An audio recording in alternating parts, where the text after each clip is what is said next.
Hey guys, welcome to another episode of Vinyl Den, your channel for record collecting by record collectors. I'm Nick. Today I'm talking about some big reissues and new releases that are coming up over the next couple of months.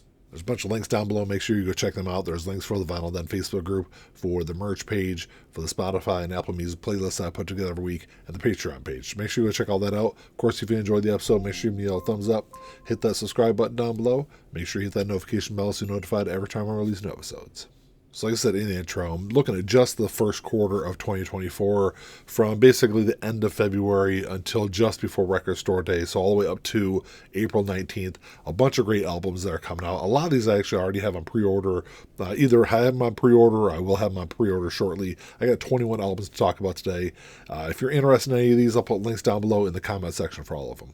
So starting just a couple of weeks from now on February 23rd, you got the first one is the Raconteurs, Broken Boy Soldiers. This was released back in 2006. It was their debut studio album. It's got running about $30 online. This is a side project of Jack White. Absolutely love this band. I think this is probably their best album overall from beginning to end.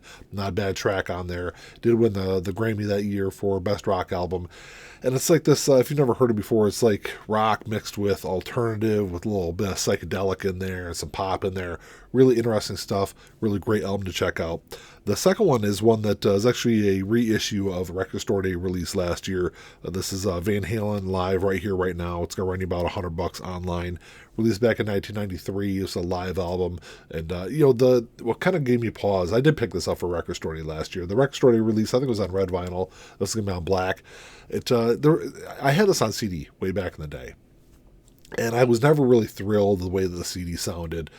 So that's why I kind of held off on picking up on Record Store Day. Once the reviews came out, everyone talked about how huge of an improvement sound-wise this was over the original release. I did pick it up, and they're right. I absolutely love this one. Even though I'm not the biggest Van Hagar fan, it is a great live album, and I know that a lot of people were really interested in grabbing that one.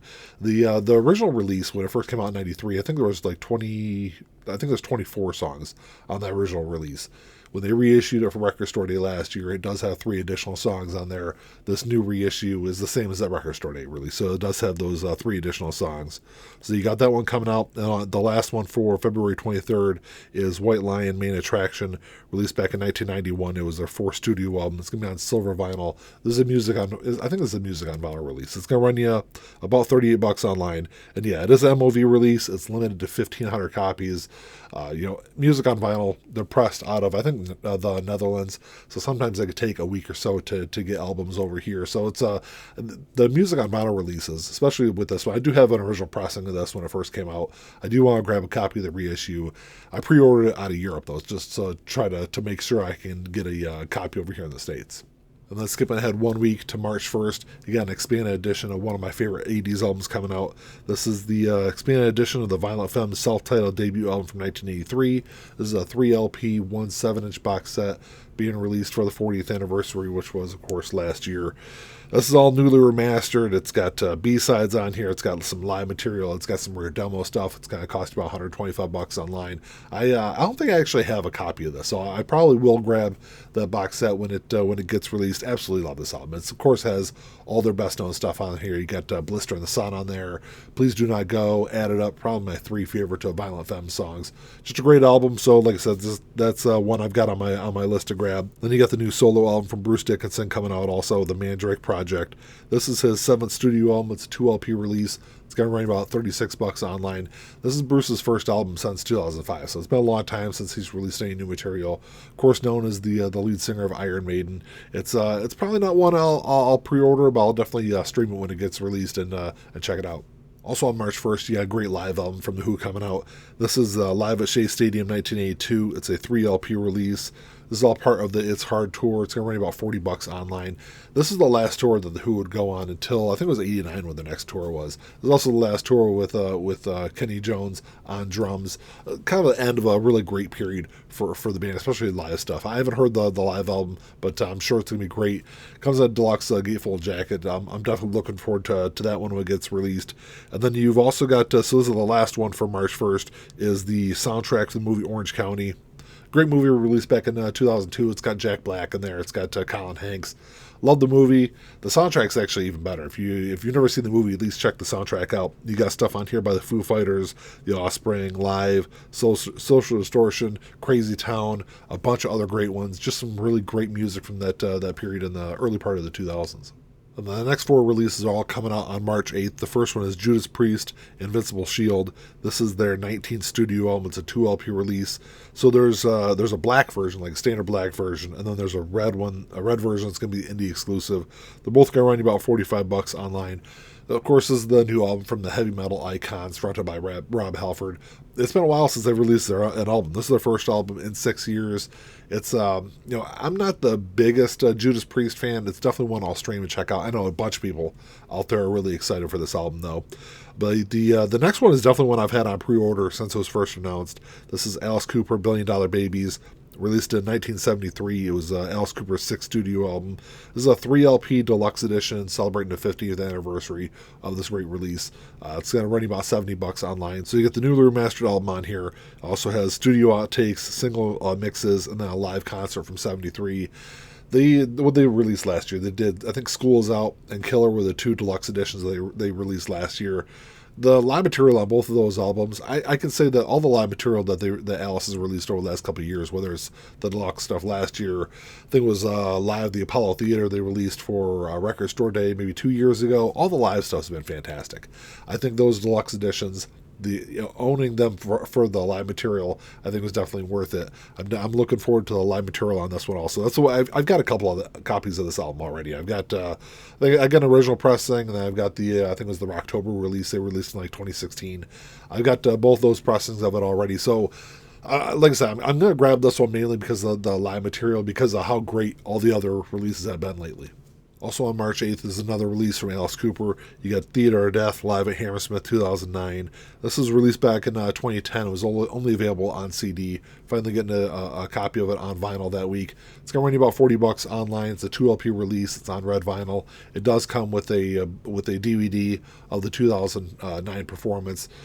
It's one I'm looking forward to. I don't have this one on pre-order. I probably will grab a copy of it. It also comes with a replica of the ticket for the show, which comes with a lot of kind of stuff I just leave in the jacket and never really pull it out. But that is also included in there. And then the last one from March 8th is the new self-titled album from Bleachers. It's their 4th studio album. It's a 2 LP release. There's a clear version that's available online, and then there's also a blue indie exclusive version. If you're unfamiliar with Bleachers, a great indie rock band fronted by Jack Antonoff, of course known for all the production work he's done over the last couple of years. He's won a bunch of awards for it all. But this was supposed to be released back in 2022. Got delayed a couple of years. It's finally coming out in March. And, it's one that I'll stream when it comes out.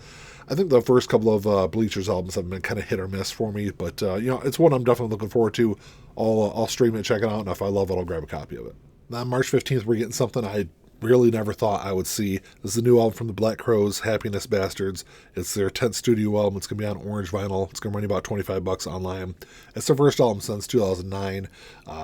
After that, I never really thought I'd ever see the Robinson brothers ever get back together in any kind of creative way. I'm really excited to check out this new album, though. They reformed in 2019. I think they've done a tour since then, but I didn't really know if we'd ever see new music from them. So it's definitely one I'm looking forward to grabbing.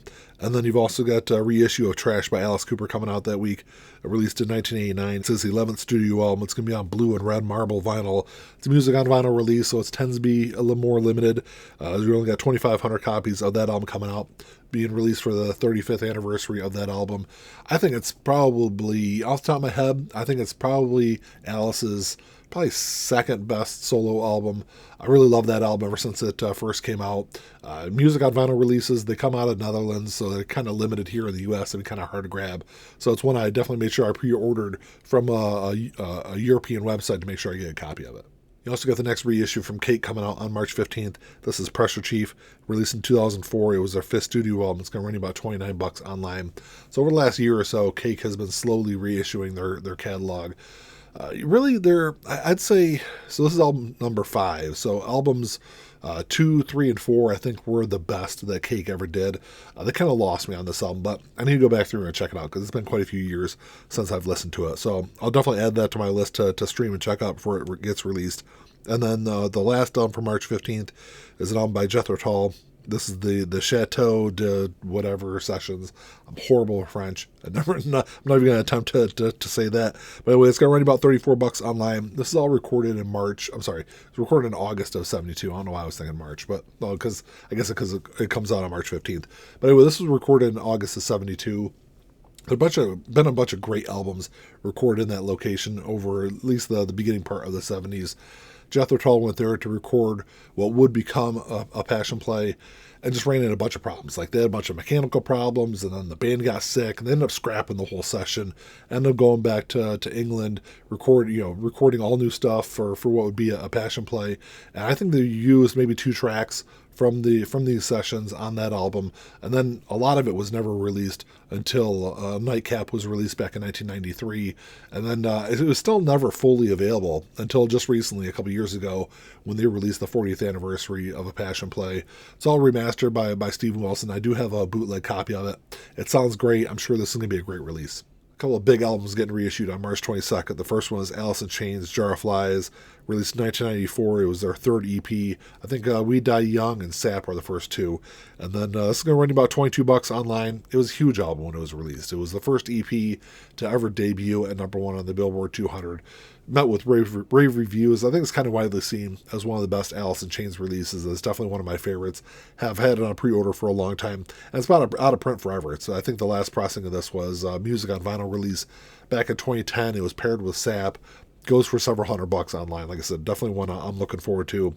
And then you've also got White Lion Big Game getting reissued on that day. Released back in 1989. It was their 3rd studio album. This is a music on vinyl release. So this one's on black vinyl. The colored vinyl release of this, I think, was released in 2021. It's a great album. Probably one of the most underrated albums from White Lion's catalog. Even though I guess they didn't have a long history, but I think it's probably their most underrated album. Of course, the follow up to their gigantic album Pride, which came out in '87, I think, when that album came out. It's got a great cover, Radar Love, on there. I do have an original pressing of that, so I am looking forward to grabbing a copy of that music on vinyl release when it comes out. And then the third one for March 22nd is a reissue of Electric Youth by Debbie Gibson, also released in 1989. It was her 2nd studio album. So this is on translucent gold vinyl. It's a Friday Music release. Friday Music over the last several years has done a bunch of great reissues. I'm not the biggest Debbie Gibson fan. My wife loves this album, though. I've got an original pressing of it. Well, she picked up an original pressing of it, but and before she grabbed that maybe a year or so back, it's been several decades since I've heard this album. But what I didn't know was, with her debut album, Out of the Blue, she wrote a majority of that album when she was 16 years old. She did, so I think she had there was more of an authenticity, I think, to her music than I think a lot of people gave her credit for in the late part of the 80s. And it's definitely one that looks like it's going to be a good album to check out. It sold over 4 million copies worldwide. It hit number 1 on the Billboard 200. It's going to run about $38 online. It's one that, like I said, it's kind of grown on me a little bit over the last year or so whenever she picked up that copy of it. And then on March 29th, there's only one big album that's coming out that day that I've got, and that is Sum 41, Heaven and Hell. This is their 8th and final studio album. It's going to run you about $35 online. There's 2 different versions of this going to be available. There's a standard black version, and then there's an indie exclusive version. The indie exclusive is red and black with blue splatter. It's really kind of interesting how they set this album up. And Sum 41 they've had this like progression over their career. They started out with more like a straightforward early 2000s pop punk, and then after a couple albums, they kind of transitioned to this darker, heavier sound, and that's kind of how they set up this album. So the Heaven side is more reminiscent of that pop punk stuff, and then the Hell side is the heavier sound from the band. So that's how they set the album up. They've released a couple singles off it so far. I haven't been like superly impressed with I guess that's not really a word, but I haven't been like overly impressed with the 2 singles so far. But it's an album I'm definitely looking forward to checking out when it gets released. And then the last two on the list are both coming out on April 19th, the day before Record Store Day. And I'm sure it's going to be a huge weekend for record stores. You got a couple of huge releases coming out the day before, and then on April 20th, you got Record Store Day. And like I said, we should be getting the Record Store Day list hopefully within over the next couple of weeks. But the first one I got is Pink Floyd, The Dark Side of the Moon, released in 1973. It was their 8th studio album. It's a 2 LP release. It's going to run you about $50 online. And I know whatever everyone else has been saying out there. Do we really need another pressing of this album? It's different, though. This is different than anything else they've released. I get it. It's still a cash grab, and I still pre-ordered it as soon as the email went out for it. It's a little bit different because this is they're pressing the album over 2 LPs. It's on crystal clear vinyl. It's only got all music on one side of each record, though. On the back side, on the non-playable side, it's all UV printed images. It looks kind of cool. Like I said, I'm a sucker when it comes to anything that Pink Floyd releases, especially when it comes to Dark Side of the Moon. So I definitely got that one I'm looking forward to. And then the last one is this new album from Taylor Swift, The Tortured Poets Department, which I think is kind of a strange name for an album, but it's going to be a huge album. I guarantee it's going to be number one. It's going to sell a bunch of copies. It's going to run about $35 online. It's her 11th studio album. The only variant I've seen so far is just like the off-white version that she had up for pre-sale on her website. I did pre-order it as soon as it was announced at the Grammys. I hopped on there because I figured pre-orders would be up, and I was right. I had to wait for probably, I don't know, maybe 4 or 5 minutes to check out on her website. Someone posted about an hour later that it was almost an hour to wait to check out on her website. So I'm sure probably within 2 hours after the album was announced, it's probably the highest selling album of the year so far. It's going to be a big album. It's got a couple of great features on here. I know that Post Malone is going to be on there. Florence and the Machine is also on the album. 17 tracks. It's a typical Taylor Swift album. I'm sure it's going to be number one and probably be one of the highest selling albums of the year. Well, that's all I got for you today, guys. Thanks for checking the show out. Make sure you drop me a comment down below. Let me know what you're looking forward to picking up. 2023 kind of ended on a whimper. Wasn't a lot of really great stuff coming out at the end part of the year, which I think is pretty typical. Beginning part of 2024, I think, has been absolutely fantastic. A bunch of great stuff coming out. A bunch of stuff that's already come out.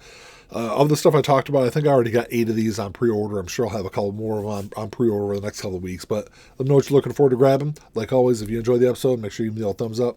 Hit that subscribe button down below. That's all I got. Until next time, keep on spinning. Peace.